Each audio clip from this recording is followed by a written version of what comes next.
Today we're going to bring this beautiful, elegant lamp. It looks industrial with copper color, black, flat black on the top. Beautiful, easy to install.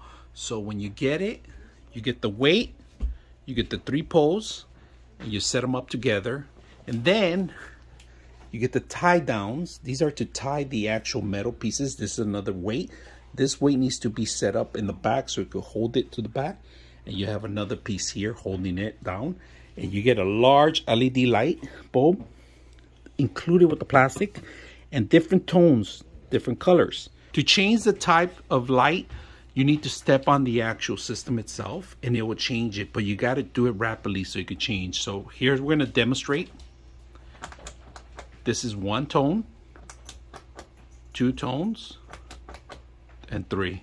So it has 3 tones that we could change, and then you could just turn it off by stepping on it